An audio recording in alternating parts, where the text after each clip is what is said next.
We've been here in court all day, and disturbing details indeed. There was a lot going on at once. 40-year-old Zaikiya Duncan is accused of heartbreaking crimes, and that includes allegedly starving her teen twins, making them eat each other's feces and urine, spraying disinfectant in their mouths if they, quote, talk too much, and pouring bleach on the teen boys' genitals. I know that's very hard to hear, but we wanted to share just how severe this case is. The state also said since being taken into custody, Duncan has made jail phone calls to someone in Louisiana saying she had deleted videos and images from her home cameras. Her attorney says Duncan is currently pregnant again, meaning new baby makes 9 kids total. She was a TikTok mom everyone admired, always smiling, dancing, and cooking for her kids, sharing moments that made millions believe in her perfect family. But behind those cheerful videos was a nightmare no one could see. At 5 in the morning, 2 terrified teenagers appeared at a stranger's door, barefoot, bruised, and still wearing broken handcuffs. Their mother, the same woman praised online for her love and warmth, was hiding a secret too horrifying to imagine. What those kids told police would expose one of the darkest, most disturbing cases of child abuse in recent history, a story that would shatter the illusion of perfection and reveal the horrifying truth behind the camera. Today's story is one that truly unsettled me. Now, we've covered plenty of disturbing stories on this channel before, but this one hit differently. It's the first time I found myself in tears before even starting to report it. So, please bear with me as we dive in and uncover exactly what makes this story so heartbreaking. TikTok influencer Zaikiya Duncan was admired for her seemingly perfect family life, often sharing heartwarming clips of herself cooking elaborate meals for her children, teaching them new dances, and reminding her followers to cherish their loved ones. "Family time is the best time," she would often say, her videos radiating happiness and togetherness. But behind those carefully curated moments lay a dark and horrifying secret. While Zaikiya appeared upstairs on TikTok with 5 of her children, smiling and feeding them gourmet food, 2 of her other children were trapped downstairs, starving, bruised, and handcuffed. What the world saw as an inspiring mother was, in reality, a facade concealing unimaginable cruelty. This is the haunting story of 2 teenage twins who escaped their Texas home barefoot and terrified, desperate for help. When they approached the police, trembling and exhausted, their words painted a picture of abuse so disturbing it left officers stunned. "Do you need help?" one officer asked. "Yes," one of the twins whispered. "Please, it's bad." That single plea for help unraveled a nightmare hidden behind a camera lens. This is the shocking case of Zaikiya Duncan, a mother accused of chaining her children, forcing them to drink bleach, and repeating the same cycle of abuse she once swore would never happen again. Just before dawn, in a quiet Houston area neighborhood, a doorbell camera captured a chilling scene: 2 terrified 15-year-old twins, a boy and a girl, frantically knocking on doors, begging strangers for help. They were barefoot, malnourished, and still wearing the broken handcuffs they had just escaped from. It was nearly 5 in the morning, and most of the neighborhood was still asleep.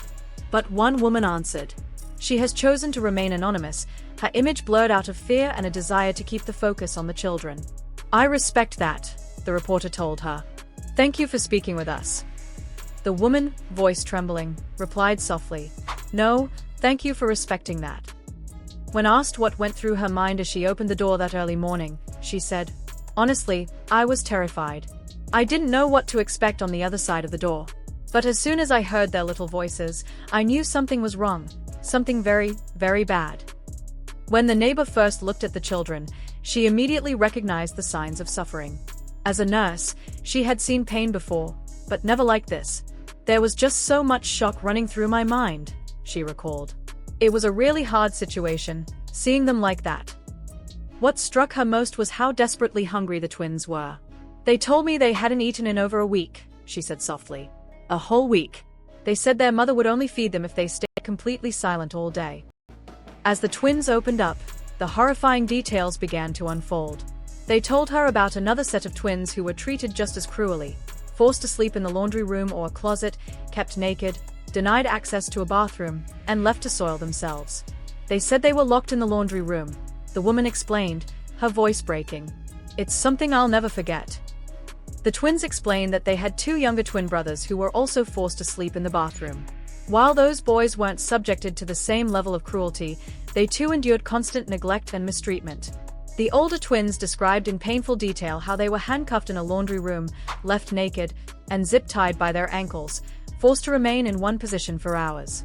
The neighbor's doorbell camera captured the haunting moment they appeared at her doorstep, holding up their broken cuffs and pleading, "Can you help us?" Once inside, they tried to calm her fears, whispering, "We're not going to hurt you. We just need help." The girl trembled as she raised her wrists, the cold metal still biting into her skin.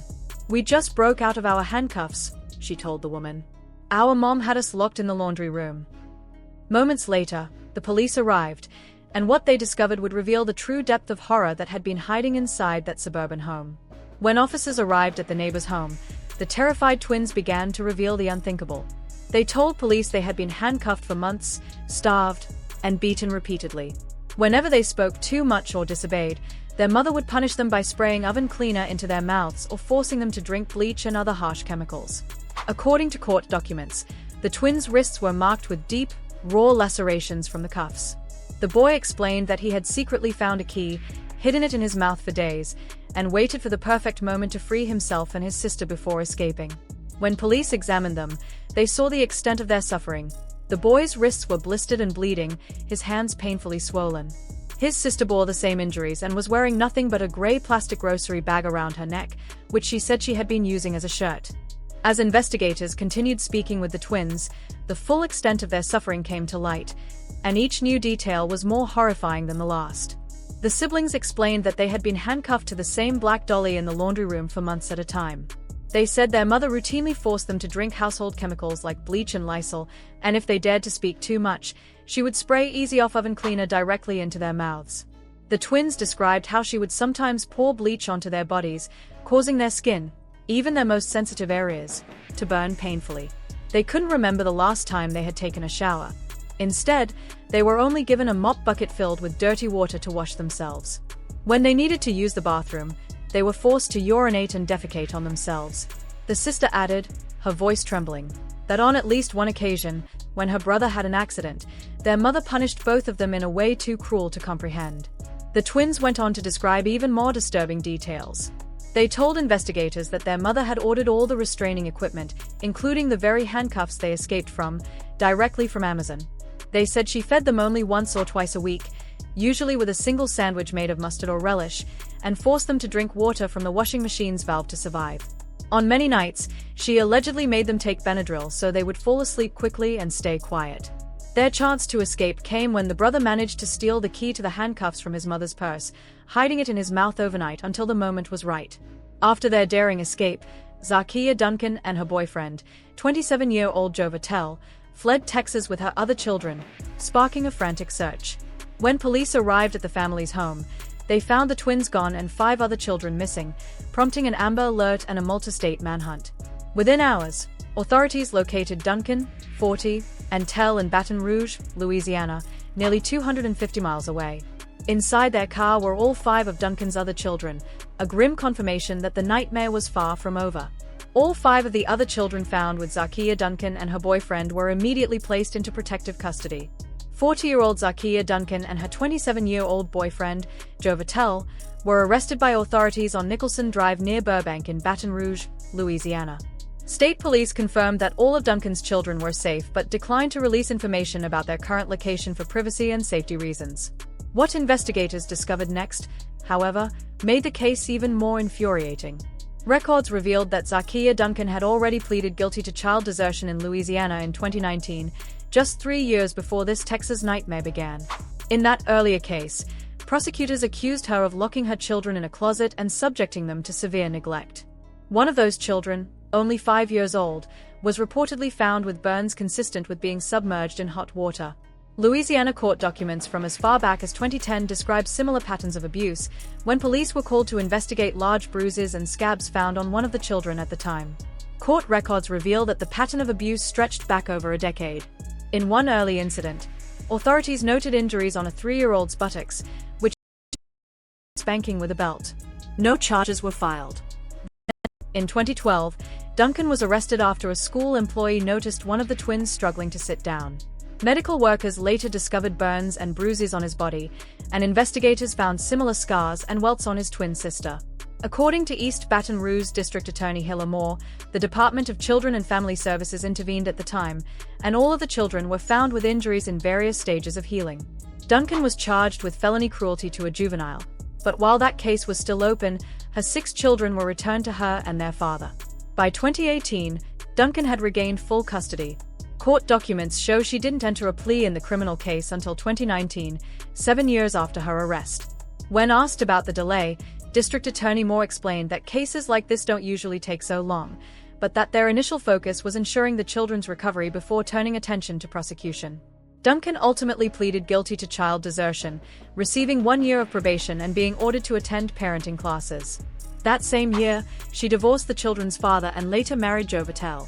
The couple moved to Harris County, Texas, during the summer, where they now face new and far more disturbing charges stemming from this most recent case of abuse. This case has raised a painful question. Did the state of Louisiana fail these children? When asked, East Baton Rouge District Attorney Hilla Moore admitted that hindsight reveals painful truths. "It's always easy to look back," he said. "Had I known this behavior would be repeated, I would have taken different action." The twins' escape in 2022 proved that what happened was not an isolated event but part of a long, horrifying pattern of abuse, one that the system had already given Duncan a second chance to repeat. After moving to Texas, she once again slipped through the cracks. The Texas Department of Family and Protective Services confirmed that they had no prior record or reports concerning her new household. Following the twins' escape and the couple's arrest, Zaikiya, Duncan, and Joe Vattel were extradited from Louisiana to Harris County, Texas, where a highly emotional trial took place. Prosecutors presented a harrowing account of the abuse, telling the court how 2 15-year-old twins escaped barefoot from handcuffs after months of confinement in a laundry room. Jurors were shown photographs of the chains, bleach bottles, and oven cleaner cans used during the torture. But the most powerful moment came from the twins themselves. Their testimony, filled with pain and courage, left the courtroom in stunned silence. During the trial, prosecutors detailed how the twins had been forced to drink chemicals, beaten with cords, and denied food for days. Their testimony was heartbreaking. The boy told jurors, "I didn't think we'd make it out alive. I just wanted my sister to see another day." The girl recalled that their mother refused to let them call her mom. After weighing the evidence and the twins' emotional testimony against their mother's defense, the jury convicted Zaikiya Duncan on 2 counts of aggravated assault of a family member causing serious bodily injury.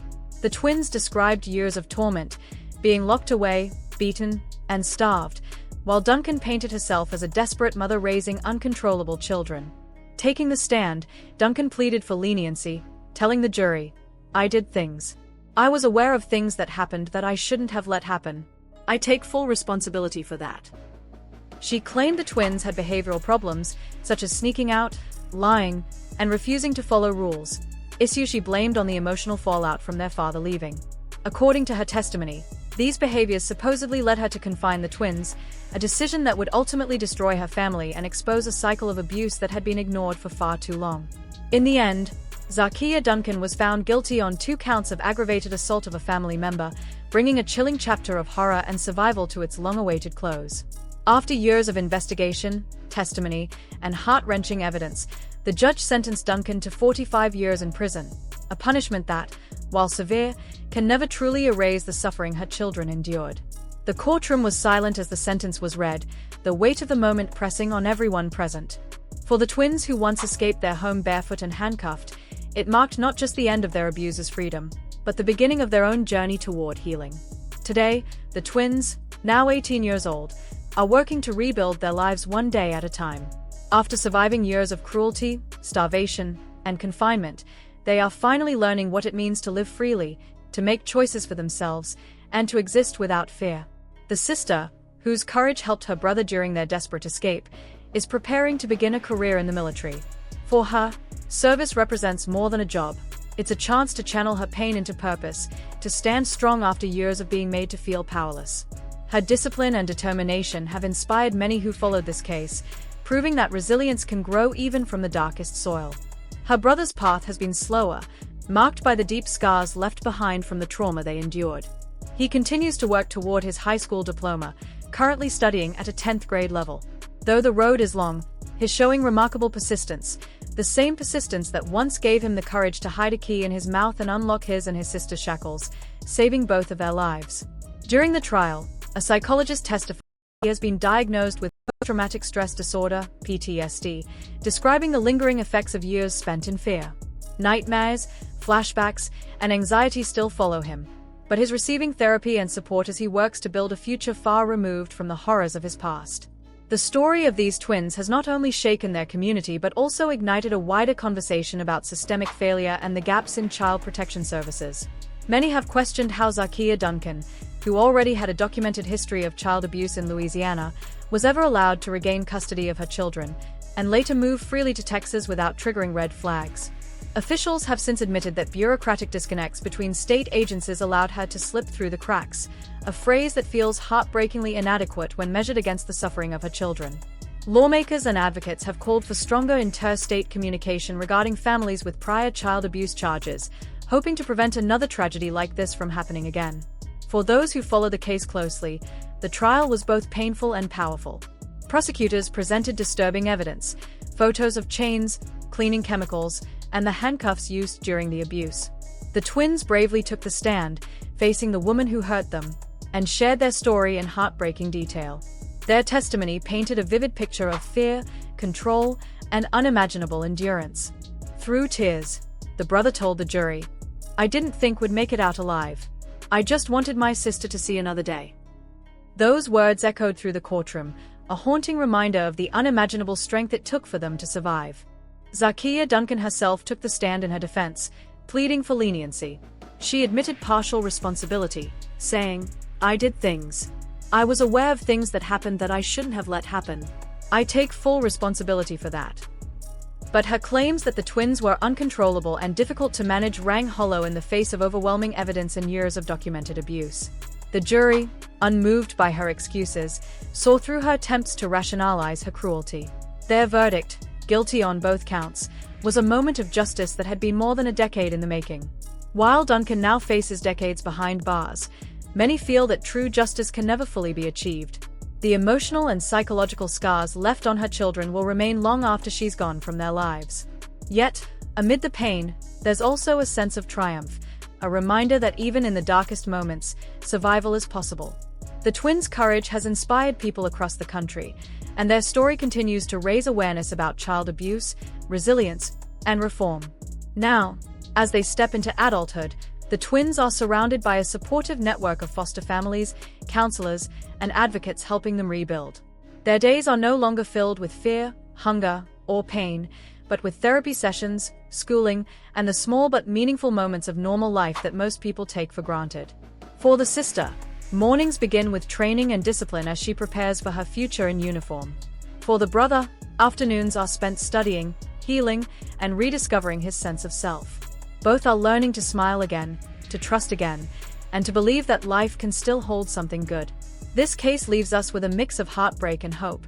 Heartbreak for what those children endured, but hope because they survived and are beginning to heal. It's a painful reminder that evil can hide behind the mask of a smiling parent, and that sometimes the people who seem most loving on the outside are capable of unspeakable harm. But it's also proof that bravery and determination can overcome even the worst kind of cruelty. So, what are your thoughts on this shocking and deeply disturbing case involving Zaikiya Duncan? Do you believe justice was truly served, or could the system have done more to protect these children before it was too late? Let's talk about it in the comments below. As always, thank you for watching, and before you go, don't forget to like this video, subscribe to the channel, and hit the bell icon so you never miss a new episode. Together, we can continue to shine a light on stories that matter and give a voice to those who were once silenced.